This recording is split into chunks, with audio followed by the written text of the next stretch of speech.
There are as many ways to identify gifted children as there probably are programs. It is really not clear cut, it is not black and white.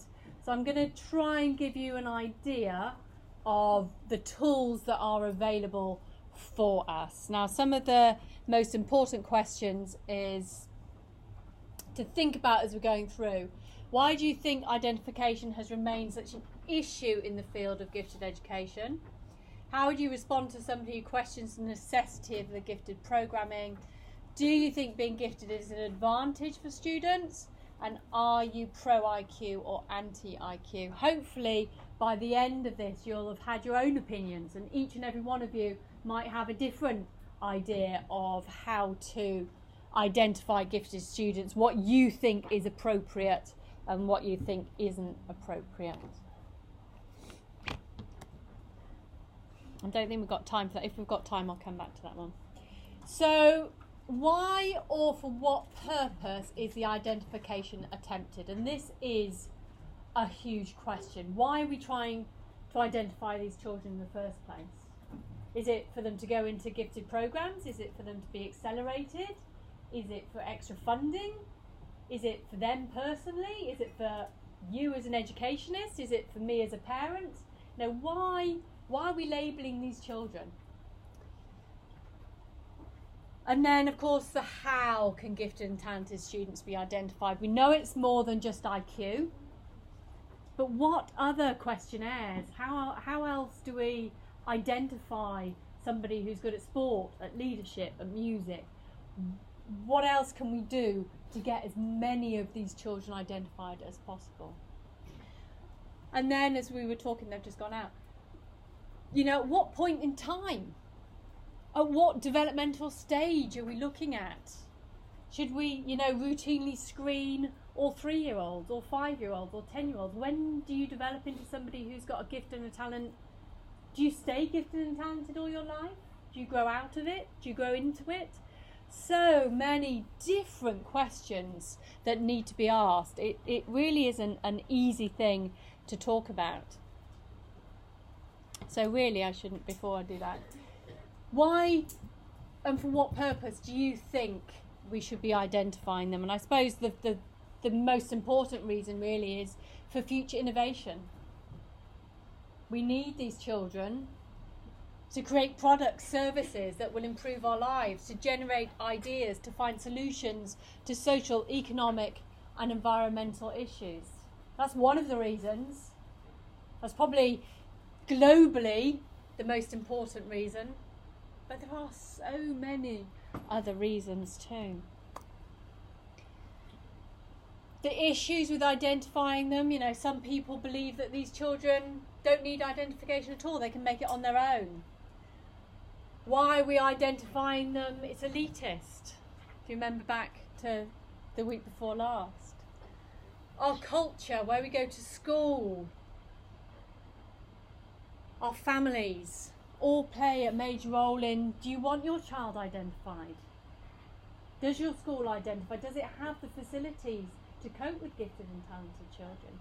So really, there are so many different facets to identifying it. It really isn't as easy as it seems.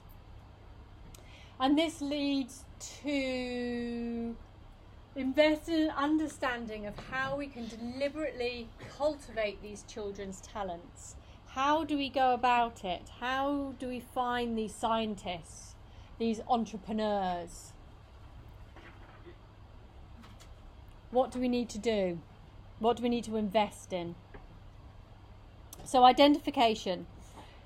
Now, we talked about IQ, and really for the past 100 years, it hasn't changed that much. We're still looking at general intelligence. And if we think about any other concept, things would have changed massively in 100 years. We're still looking at this general ability. Now, IQ tests, there are different IQ tests, and we will talk about them in a minute. But we also need to think about cut-offs. If we're not looking at just IQ, what else can we look at? It's not just about somebody who scores 130 and that's it. we're looking at selecting the top 3%, the top 5% for these programs. And in Hong Kong, we're getting up to 15% of the school population. So really we're looking at how we identify, the number of children we identify. Now, I touched a little bit on this earlier. Now, we know there is good research to suggest that creativity and intelligence are correlated. And we know that up to about 120 IQ points, you will have high IQ and you can have high creativity. And that is actually probably the optimum for looking at the issues in society, for being creative, to coming up with new ways of doing things. Above about 120, and you know, that creativity falls off and you're getting the students who are just academically gifted. But if we're looking at programs that are trying to select as many children as possible, and we're just doing it on IQ, if the IQ cutoff is 130, you're not getting these gifted and the creative and talented children. You're just getting the high IQ. So we need to think about it as a bigger picture. So teachers often select teacher pleasers for gifted programs, the ones that they can see, the ones that they like teaching, the ones that are always getting every math question right. What is less visible and what we don't see very much is these highly creative students. And these are the ones that are ultimately going to be the contributors to society. And this is what we were talking about in the break. You know, what is it that we are trying to identify? Do we want to identify those individuals who might have an amazing IQ but don't contribute to society? Or are we looking for people who are going to solve world poverty and the political issues and everything else? You know, what is it that we are looking at to identify? And that is a major problem, because there are different ways in which we define creativity. There are different ways in which we define intelligence, different ways in which we define giftedness. So one size does not fit all. Gifted learners exhibit different characteristic traits and ways to express their giftedness. Underachievement plays a part, perfectionism plays a part, the difference between girls and boys will play a part, and culture also plays a part. It's also not static, it is dynamic. And identification needs to occur over time. We need multiple opportunities for these children to show themselves. It's not just about sitting a test once in a classroom, it's about trying to identify them over time. If we're looking at early identification, that is brilliant, but not all children develop in the same way. Those children who have dyslexia or who are late developing might not shine until later. So we've got to think about that as well on a continuum.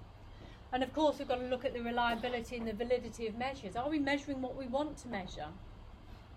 Are we measuring giftedness in that concept of giftedness? Or, you know, is it valid? Is it the same time in A and time B? There's a whole issue with everything to do with this. It's so difficult. So if we look back and remember Renzulli and Steinberg and Gagne and Tannenbaum, they have basically convinced everybody that it's not just about ability alone. Ability is insufficient to predict success. We need to look at non-intellectual factors. It's motivation, personality, persistence, concentration. We need to look at opportunity. We need to look at chance. And if we remember Renzulli, he had those 3 rings with task commitment, IQ, and creativity. Steinberg had his 3 on creativity, high IQ, and practical intelligence. Gagne was you're born with it, but it's about environment and chance that leads to talents. And then Tannenbaum's STAR model. They have all had a major impact on how we understand it, but not necessarily how we identify it. So we need to think about that. We also need to think about children who are disadvantaged, that don't have those books at home, that don't have those opportunities. They might be very capable, but if they don't have the opportunities, they're not going to be the person that, you know, might find that cure for cancer. We need to look at cultural diversity, particularly in the States. They have a whole thing about Hispanic and don't even know what the correct term is these days. Underprivileged children.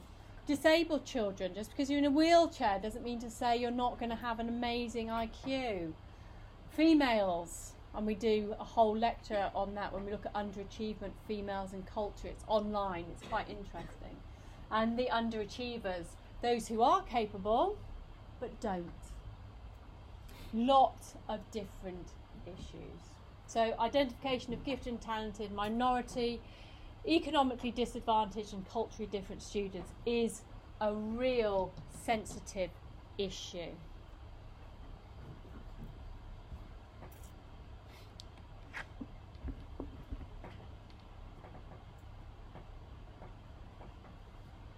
Is it going to work?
Okay, notice me.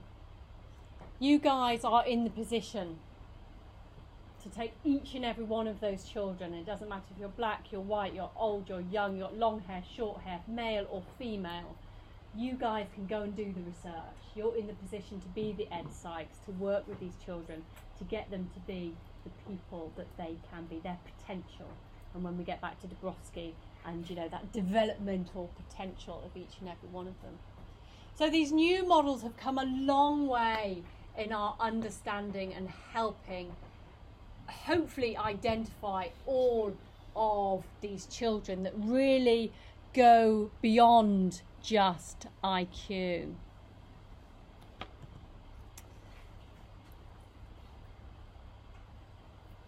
We can, because of these multiple criteria, we can identify more minority and economically disadvantaged children who are often overlooked. And when we come back to Renzulli in the way in which he does his talent identification, we can see that we are picking up an awful lot more children, just that 3 and 5%, we're picking up the 15%. And we can pick up now these unrepresented problems that plague the education system.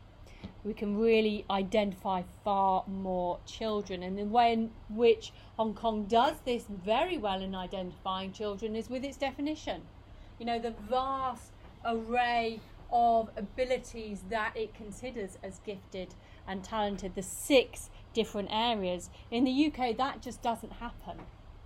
And in some of the states in the US, you know, it just isn't a thing. So here you are being really proactive and very forward thinking. So have a read through of these. 2 boys, Johnny and Davy, both 9 years old. Who is gifted? Johnny, Davy, both or neither?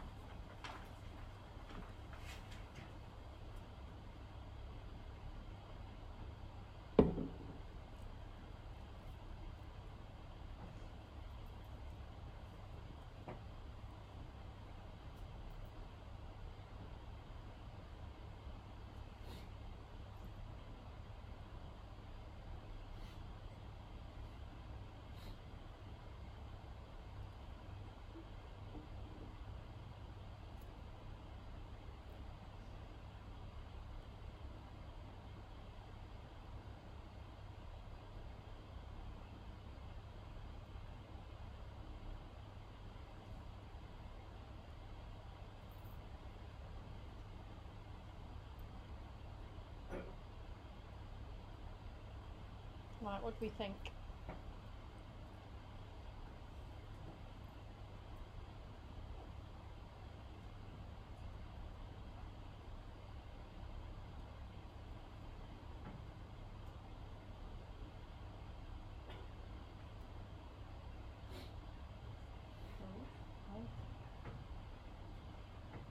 Anybody think one and not the other?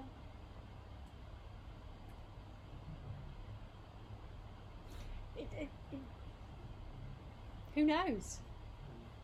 Okay? What we need to think about, and what must be kept in mind, is giftedness is a label. It's nothing more. How you define gifted and talented will define whether those children are gifted or not.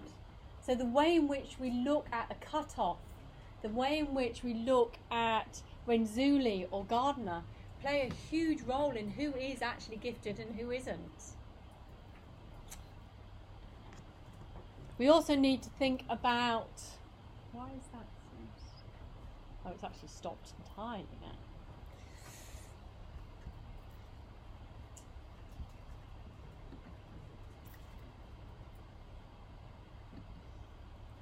Yeah, there we are. How we apply it. Are we looking at giftedness across domains, or are we looking at it in a very specific way? And we can even within, you know, literacy, break it down even more.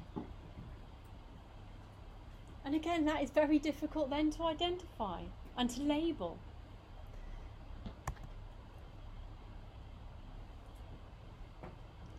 And of course, our understanding of giftedness changes over time. In my school, we still learnt Latin. Yeah? I mean, that's amazing, isn't it?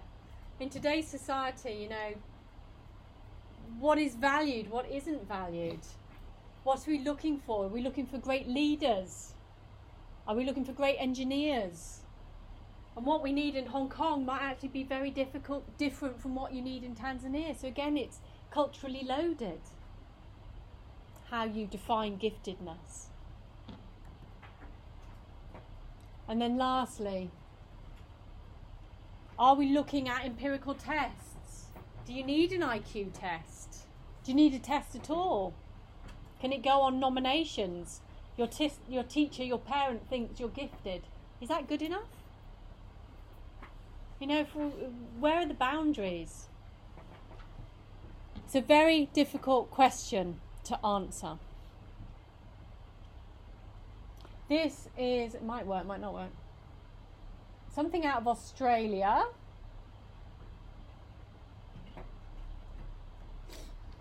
It's not going to work. Might come back to that. We should have time. Oh, no, there we go. Oh. Okay, we'll come back to that one. Just looking at the parent side of it and getting a label for your child. Sometimes it's brilliant because you can adapt, see, you know, there's a reason behind why your child does things, why they are so emotionally over-involved.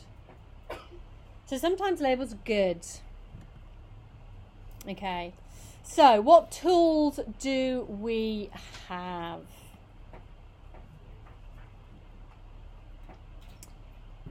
We have intelligence tests, obviously measuring IQ. We have achievement tests. How good are you at regurgitating information? We've all sat there in exams. Creativity tests. What can you do with that information in front of you? And we can test for creativity quite easily. Nominations, parents, teachers, even other children in the class. Performance assessments, of which you will be doing one yourself in a couple of weeks when you do your presentations. And then rating scales. So let's take IQ tests first. Most of you will have heard of the Stanford Binet. We talked about it a couple of weeks ago. It was the first, and the Welsh Intelligence Scale for Kids, the WISC. And these two are probably the most famous. However, there are others, and others that are cheaper, easier, and less culturally biased. There are also intelligence tests that you can take in groups. So if you've got a class, you can administer it to the whole class at once. You don't just have to do it to one individual. And also nowadays we've even got non-verbal intelligence tests. If you're in a school when English is not your first language, that's going to make a major difference to collecting data for all sorts of underprivileged children when English is not their first language. So these two are very good, but they are very culturally loaded. So we're going to have a look at this new one here, the Kaufman Assessment Battery for Children. It's much more or less culturally biased. It takes about 30 minutes to administer. And actually, by the time you have finished this course with a master's, I think you are capable of doing quite a few of these intelligence tests yourself. You have to go through some training, but you can actually get there. This is used quite a lot in gifted education to identify gifted and talented children. You can use it for 3 to 18, and it takes about 20 minutes. This is just a person talking about it.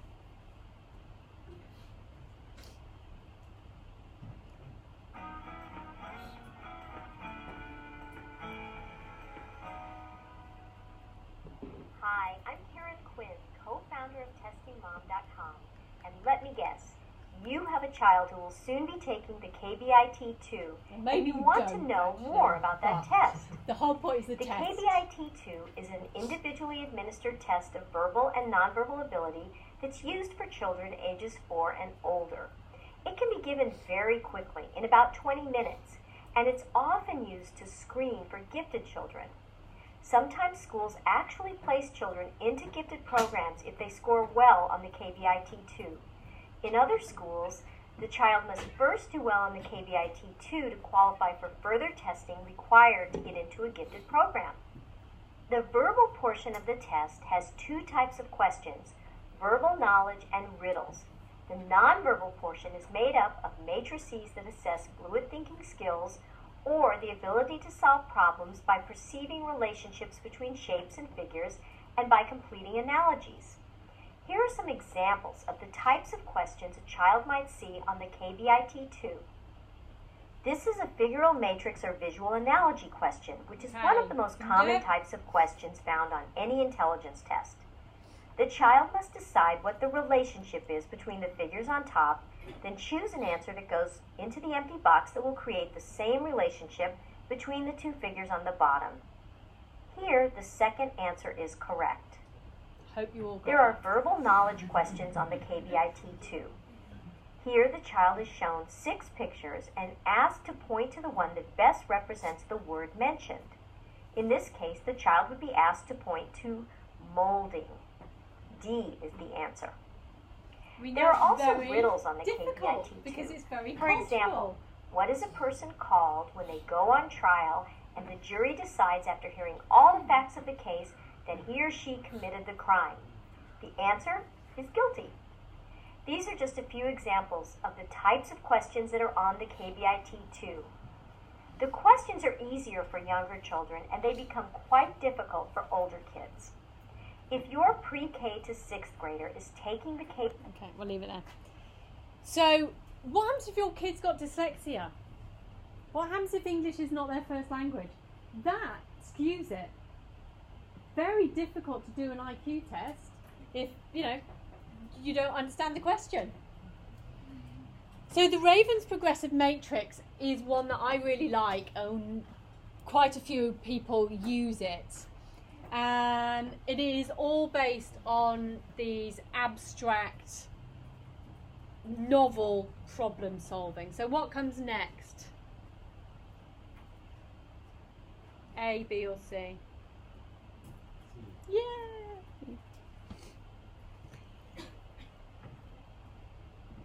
So we're going to listen. I think, is it her again? Might be her again. I apologise. It's her again. But the Ravens is used quite a lot. Hi, I'm Karen Quinn, co-founder of testingmom.com. If your child is going to be taking the Raven's Progressive Matrices test anytime soon, you're probably a little worried.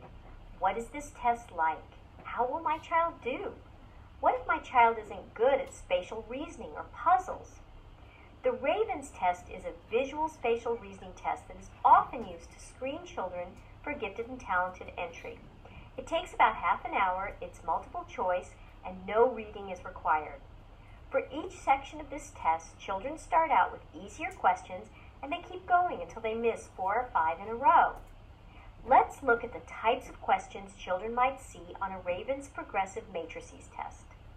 This is a pattern completion question that we would expect a 2nd or 3rd grader to be able to handle. Here, the child has to figure out which square belongs in the empty box to complete the puzzle. The answer is C. This is a serial reasoning question that a 1st or 2nd grader should be able to solve. With this type of question, children are shown a series of geometric shapes that change across the row as well as down the columns to create an overall design. The child must use reasoning skills to determine what goes in the empty box to complete the matrix. The answer here is A. This is another serial reasoning question at the 4th or 5th grade level. The answer is B. There is one shape for each column, but the shape rotates to the right across the rows. These are just a few examples of the types of questions that are on the Ravens test. The questions are very simple for young children and become quite hard again. But better because there is no language, there is no reading involved. And it is used quite a lot in Hong Kong, the Raven's Progressive Matrix. The best thing about things like that is you can administer it to a large number of children, so you can do your entire class at the same time. You personally don't have to get involved, it's all done automatically. Most of these are actually done online nowadays. So scoring is much easier, you don't have to score each particular one. The Whisk and the Wise, the Whisk and the Stanford Binet do take an awful long time, and you've got different aspects to it, and you've got blocks, and it takes a lot of your time as well, whereas these are much quicker and much easier to administer. They are all based with good norms and reliability, which is brilliant as well. The disadvantage of group tests with all children, not just gifted and talented ones, if they're tired, they're not feeling particularly well, they're having a bad day, if they are stressed, if there's so much pressure on them to do well in this test to get into the gifted program in the first place, they can make some incredible mistakes. So you really have to think about the bigger picture. Do you need to do this IQ test? Is it important for what they need? Why are you identifying them in the first place? So there's so many pros and cons to each and every one of them. Now this is a much newer one, and we'll have a look at this. If you get your phones out, you can have a look at this one. Naglari, I think that's how you pronounce it. Much newer. Non-verbal again. Looking at trying to pick up as many diverse backgrounds as possible. Not culturally loaded, not based on language, which is brilliant because it brings in all those children who have an economic disadvantage. Let's see if I can pick it up on here.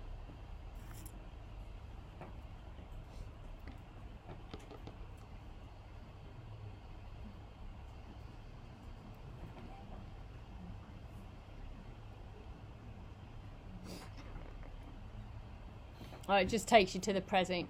It's loading.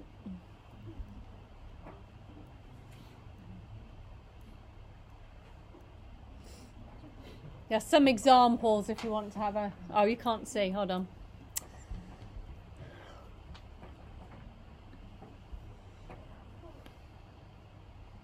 Are you going to work? Yes.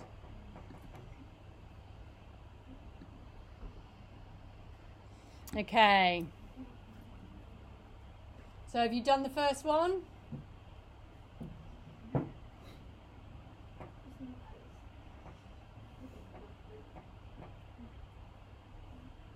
They get quite hard. We'll all be failing. I have to look at it this way rather than that way. So it's rotated. Has anybody got an idea?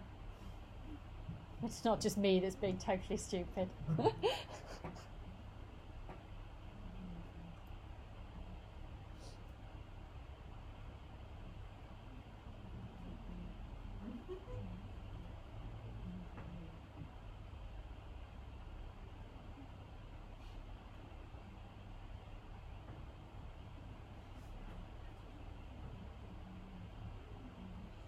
Maybe we'll come back to that one. Do you want some... See if we've got an easier one. Okay. Maybe in a minute. Oh, my internet's gone again.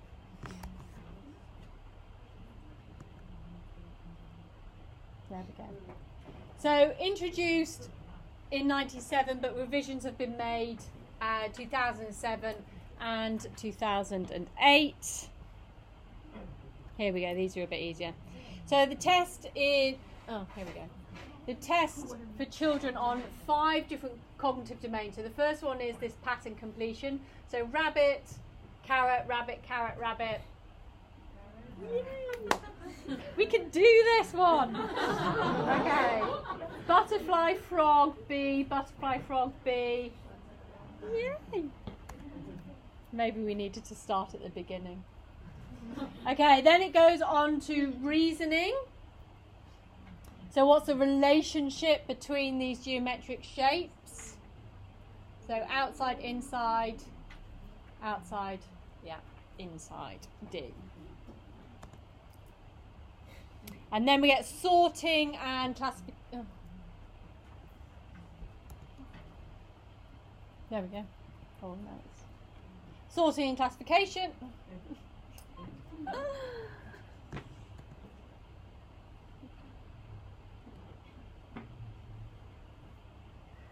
Oh man! It's very slow. There we go. Okay. So sorting and classification. So you could get that one in, and then there's a memory task where you ask children to recall different images. And then there's spatial reasoning. Now, give it a second, catch up. There we go. Okay, and then the last one is this spatial reasoning, where some children who have the brilliant working memories can hook, can change, can move Anybody got an idea on this one? We have a different answer every year. I'm not sure any of us know which one it is. So 1, 2, 3 or 4, what do you reckon? Okay, we've had a 2 and a 3, what do you reckon?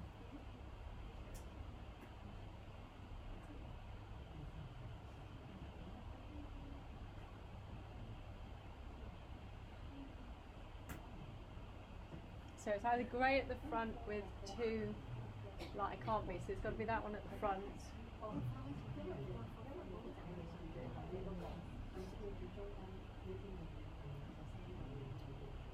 Oh, I don't know which one it is.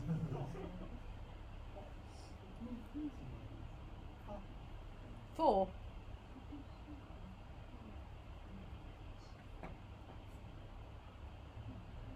Okay, I think we've all failed. However, in our defence, it's 8:30 on a Friday night and you lot have been working all day and been listening to people all week. We can come back to that. Okay. It's going to move in a second. So it's appropriate for ages 4 to 18. Available in different levels depending on the grade and school. Brilliant because it's only 48 questions and administered very quickly in 30 minutes. And we love Pearson's because they always give you a little bit of a discount. And again, I looked into this the other day. I think with a master's you can buy it and administer it. And if you're interested in going into like the psychometric testing, there are several courses that you can do online and it'll give you the qualification to be allowed, especially if you're interested in EdSci. I'll talk to you about it later. I can't remember what the best one is, but it gives you access to the BPS, so the British Psychological Society, and all of their questionnaires that you can use, and it gives you sort of discounts on various things, and it's not that expensive to do, and you can do it online in like a couple of days, so it's very interesting. In fact, I'll get it up for you at the end. Yeah, you can do it online, which is brilliant for schools. No. Is it going to go? No. Okay, you can do it online and it works really, really well. Come on, I know it's Friday, but just... Okay. And we can use it because it's not culturally loaded, it's not based on any languages, and it does pick up an awful lot of what is going on around us.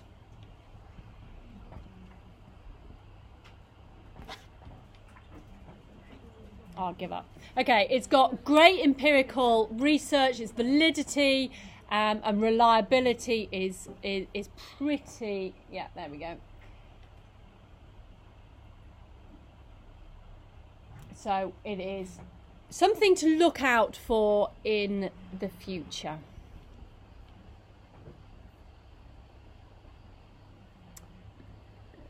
Okay, let's go on to achievement tests. So they're the IQ tests. There are several different ones that are available. They all pretty much will do the G factor, the general intelligence, and it will give you a good idea of their intellectual ability. Some are more culturally loaded than others. Some will use English, and I'm sure there's others that are translated into various different languages, but just be aware of your child that you are working with and their language ability. So achievement tests, all about tests that you took at school and you will take at the end of this course as an MCQ, all about regurgitating learned information. Who can retain that information, who has the skills to study and remember it and apply it in the end. Now let's have a bit of fun. Who's seen this before? Who's seen it before? Don't say anything.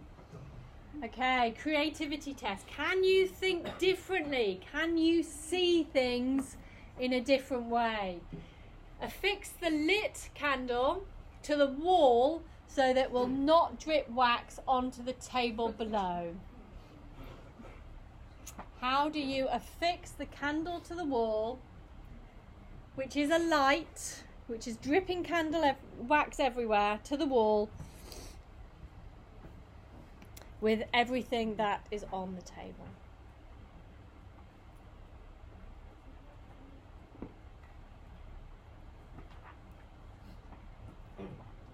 Anybody got an idea?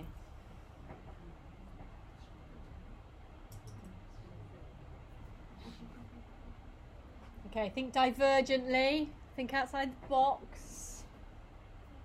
What can you do? You can, but it's not going to help you. Yeah? Yeah! Okay, so empty out the thumbtacks, put the candle in the box, light the candle and stick the box on the wall with the thumbtacks.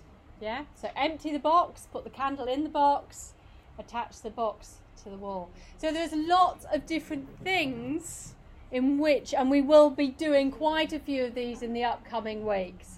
I will get you to be doing things with marshmallows and spaghetti to get you to think differently. So we know that IQ is important, but not the be-all and end-all.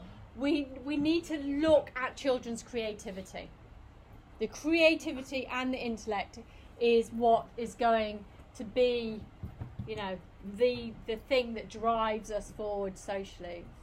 We can test it. There are lots of different ways in which we can test it.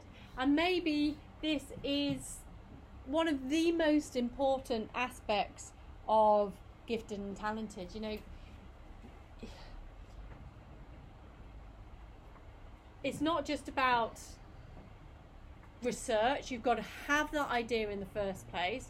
You've got to apply it. You've got to get the grants, and then you've got to disseminate the information. So, you know, it's not just about having that idea, it's being able to apply it, knowing which ideas are good, which ideas are bad, you know, what will get the grants and what won't get the grants.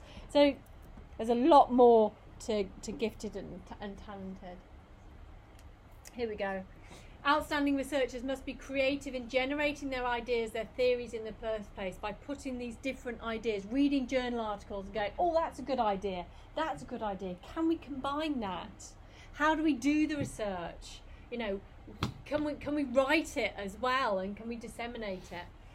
So much is involved in this divergent thinking. Okay, another one. It's Saturday morning and you are cleaning your bedroom. Somehow you bump your fish aquarium and a small crack appears. Water is leaking out. What can you do to save the fish? You've got only a minute or two before the water's completely gone in the broken aquarium. List as many ideas as you can for saving the fish. So what's the first thing that comes to mind?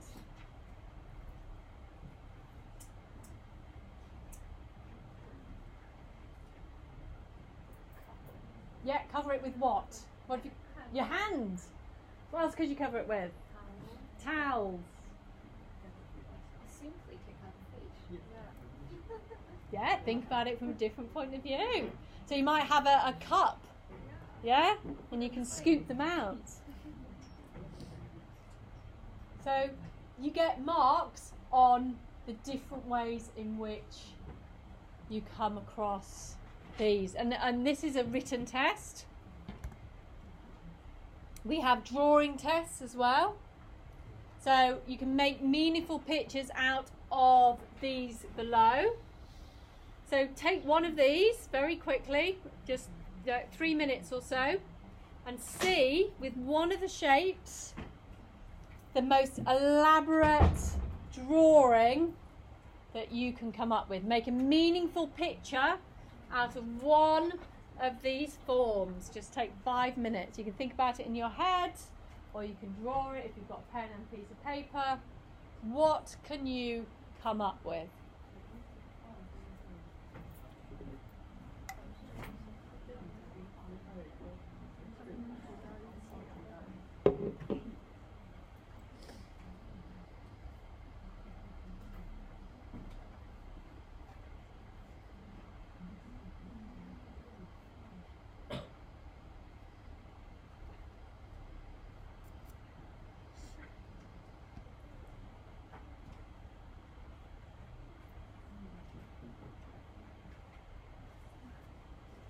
okay, while some of you are drawing.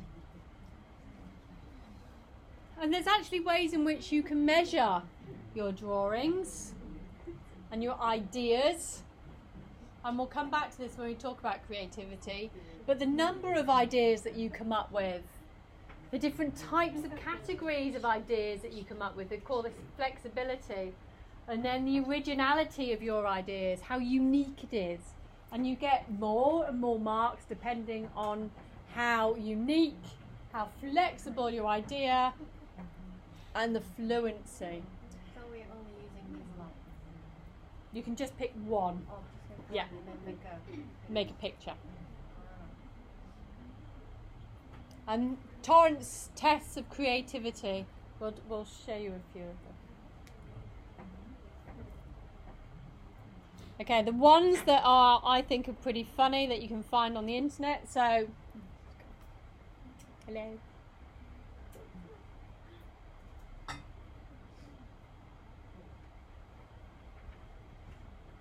Oh, there we go.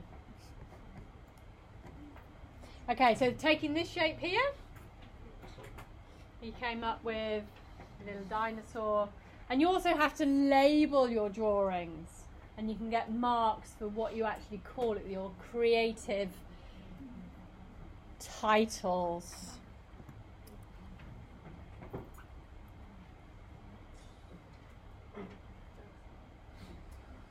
I like this one. So just from that shape there, you can come up with different things.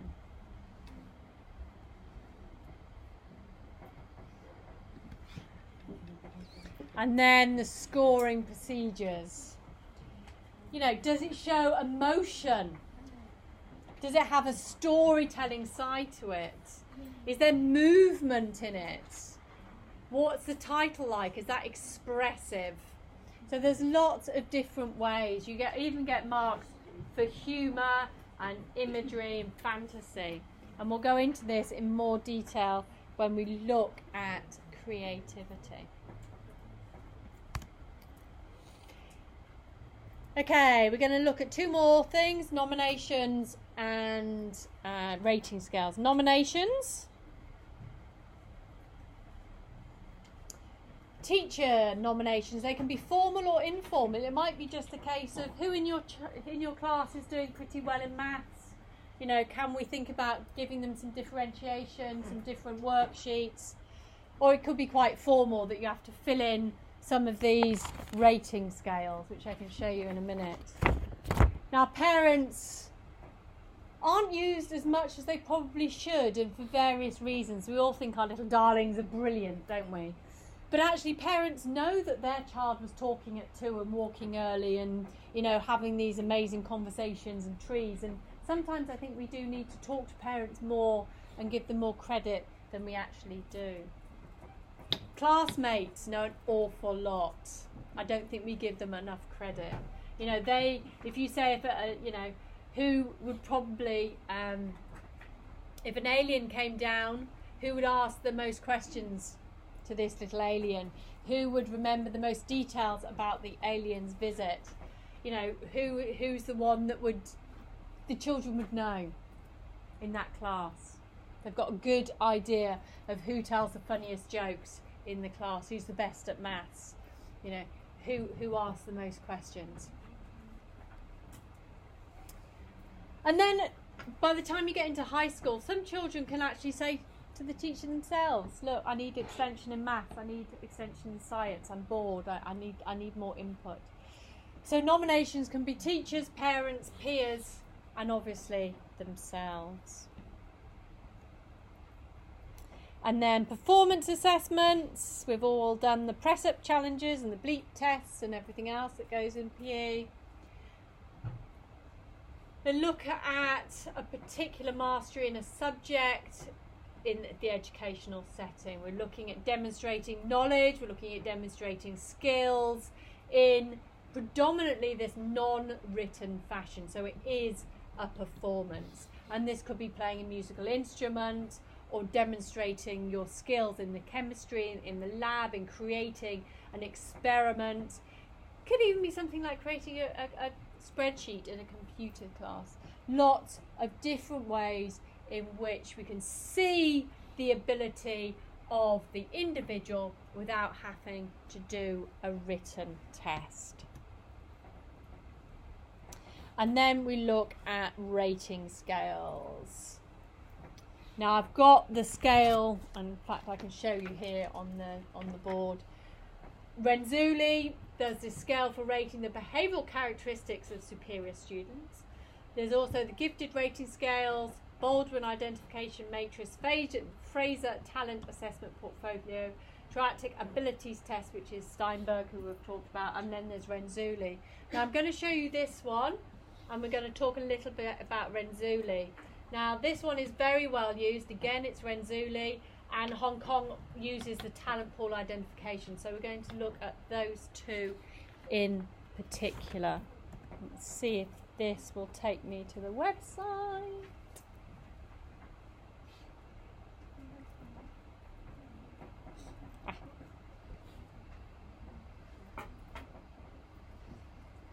There we go. So scales for rating the behavioural characteristics of superior students. There are, it's quite thick. It takes a long time to complete. So you put your student information here, and we do learning characteristics, creativity, motivation, leadership, artistic, musical, dramatics, communication, precision and expressiveness, planning, mathematics, reading, technology and science. And it's a very good one for teachers to complete.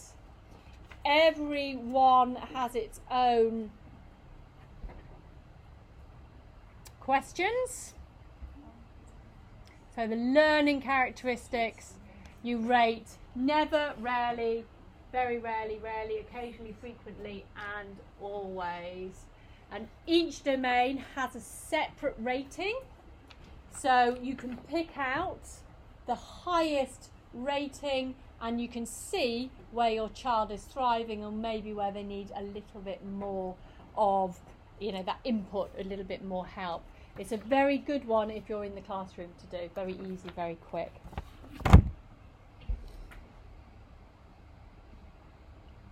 I've lost my mouse now.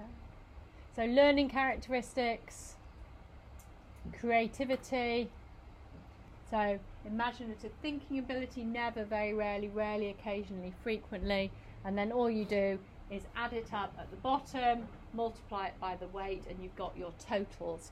So each scale is separate, which is brilliant. Motivation, again, massive. A lot of them don't include motivation. Leadership, artistic, musical, drama, communication. You wouldn't want to be doing this for 30 children in your class, mind. Communication, expressive, and the other one, planning, maths, reading, technology, science. Okay, there we go. So that is quite labour intensive, and then when you've finished, the higher the score, the more gifted the individual. There are actually no cut-offs, there is no normatives, so they really don't want you to try and extrapolate that, and in fact it says in the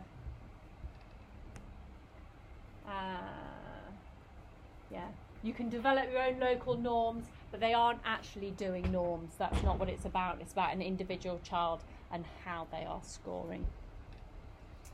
So that is well worth a look. Oh, come on. There we go. Okay, Renzulli. Again, test scores, teach nominations, alternative pathways, special nominations, and action information nominations. Let's take those. So test scores, we're looking at to try and pull out 50% of the students just from test scores. The other 50% will come from teacher nominations, nominations by parents and peers, special nominations from other teachers that they've had before, or if they're in different schools, and then we go on to test 5 and step 6, which I'll explain in a minute. And so Hong Kong uses this to identify their gifted and talented, and they try and pick up 15%, which is much bigger than if we're just looking at those cut-offs of 3 to 5% of the population.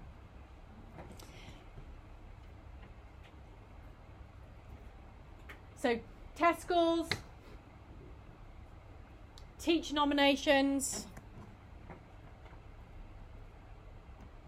alternative pathways, so self-nominations, parents, peers, creative tests, product evaluations, and then, you know, interviews with students and teachers.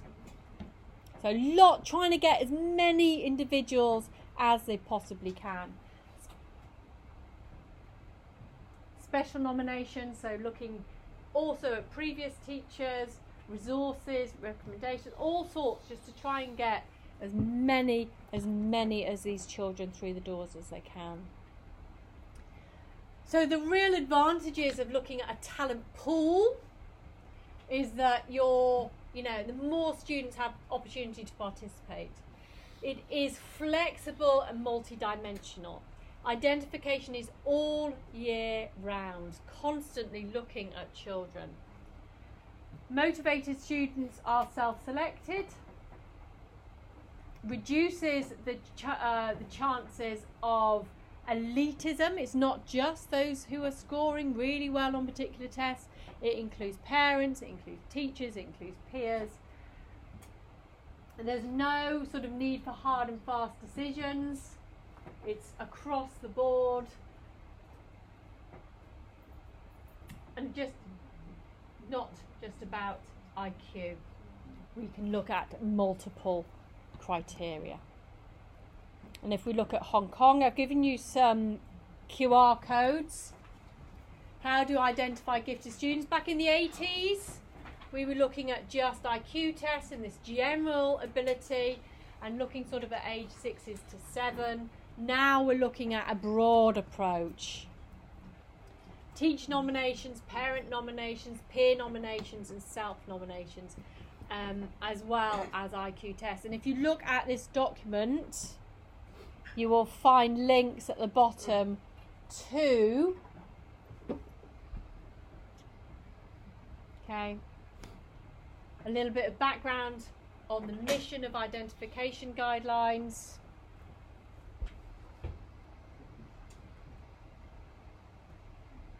Which is quite interesting read. I'm not going to read it out, but you can get the information yourselves. Okay, coming down to Renzulli, remember? Above ability, creativity, task commitment. So they really do like Renzulli. If you are interested in doing that comparison, that essay with Renzulli and Steinberg, a lot of information here. Steinberg's analytical skills, creative intelligence and practical intelligence. So this is a mind of resources for you. I think this one is early years. Okay, parent nomination form that you can get from the Hong Kong AGE. You can have your child's name, you can do all the different abilities, and you can apply. And this is all on their website.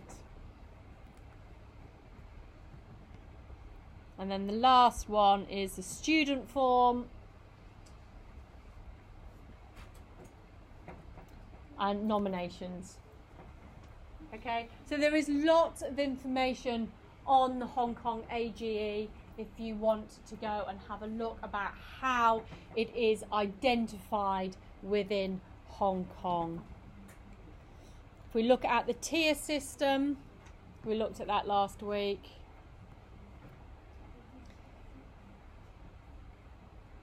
Oh, it's gone half and half.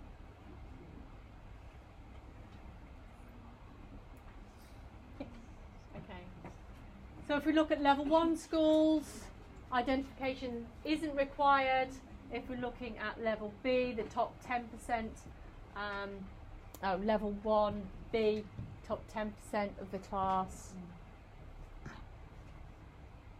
By the time we get to level 2, we're looking at creativity, we're looking at leadership, we're looking at specific areas, multiple channels of different types of nominations from different type of people.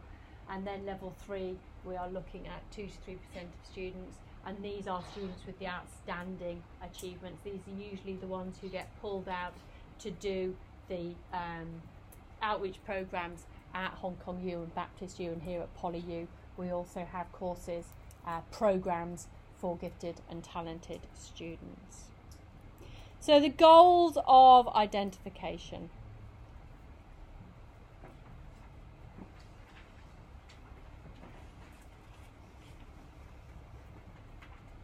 It's really important to define the way in which you conceptualise gifted and talented. It's got to be broad, but it's got to be all-encompassing.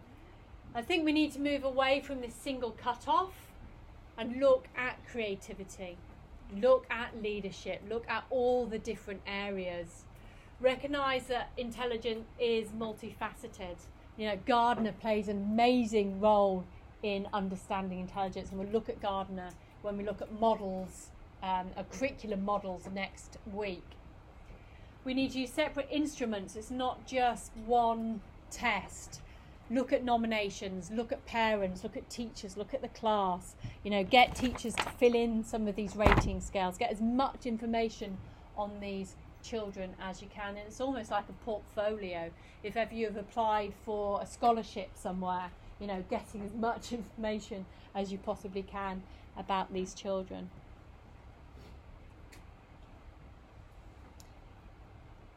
And be aware that, you know, different forms of different cultures, different social economic groups. If you're going to stay here, go back to mainland China, go to the UK, go to the US, go to Canada. They are all going to have different concepts, different understandings, different definitions of what giftedness is. And I think that is very important. It's got to be on student needs, not on program needs, not on program quotas, not on money. It's a difficult one.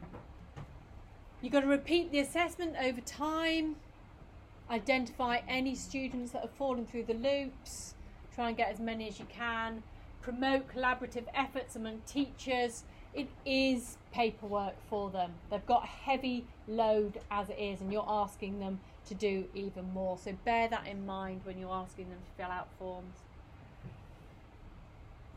Develop early and continuous procedures to evaluate and identify process. And then conclude. There are so many theories. It's up to you to find those merits and decide what you like the best. And then I think rather than arguing for any particular point of view, 3 characteristics that are considered to be sort of the most useful. Models should use a multiple and varied assessments. Models should take into account non-intellectual personal variables. So we're looking at, you know, perseverance, motivation.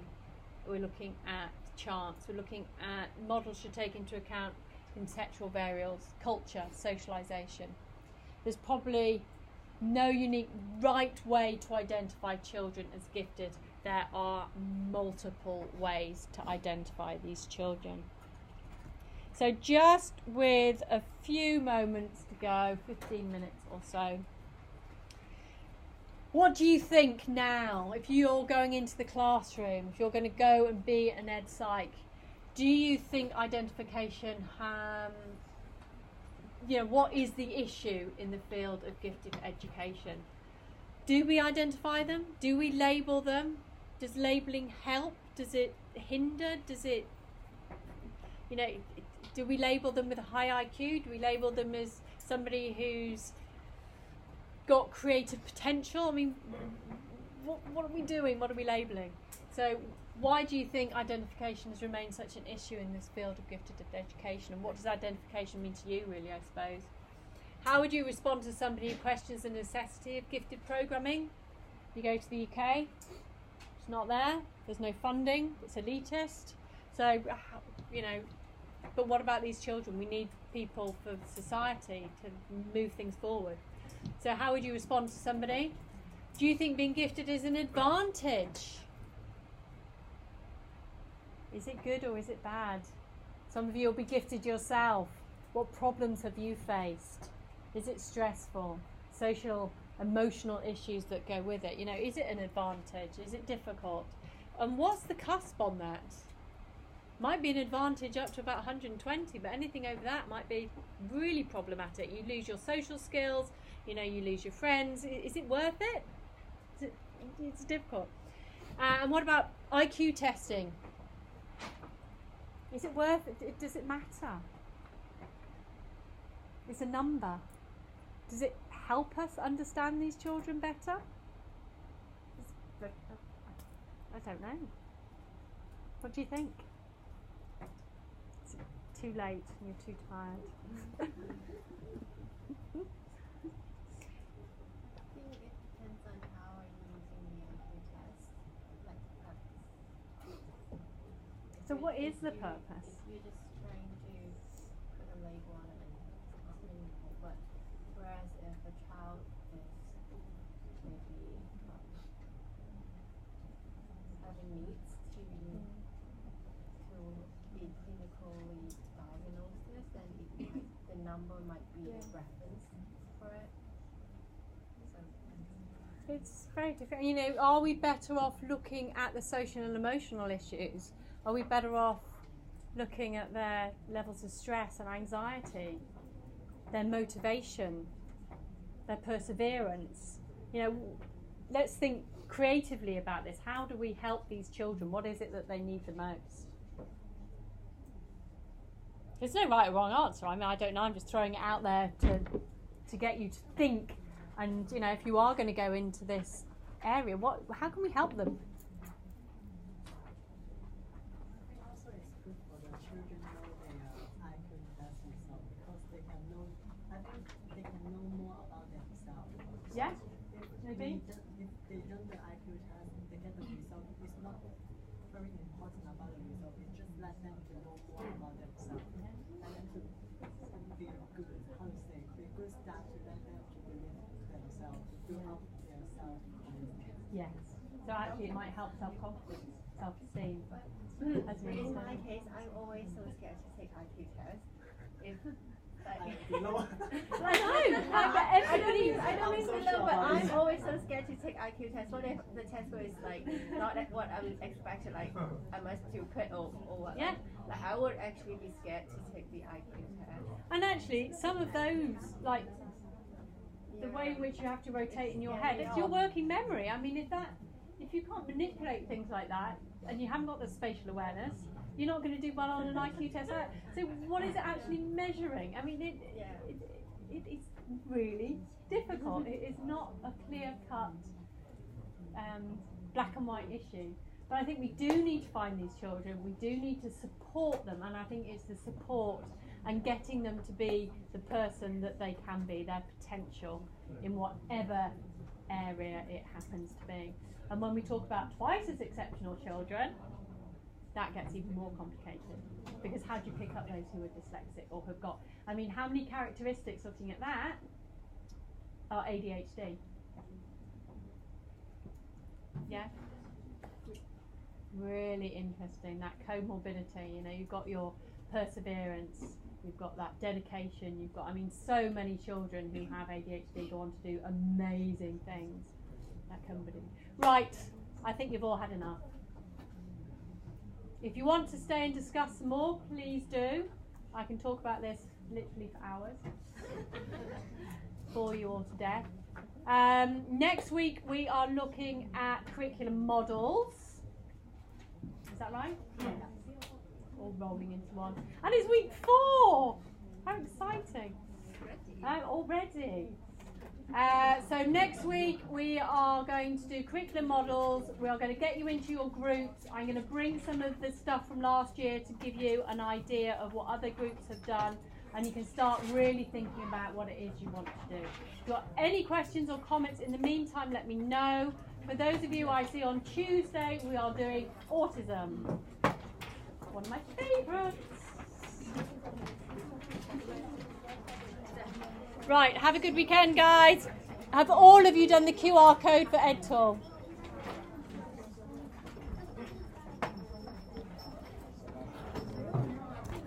Oh, let me show you. Yes. Yes. Let me just turn this off. Hold on. No, I just I going have to. something to say about the IQ test. Oh, good. Well, actually,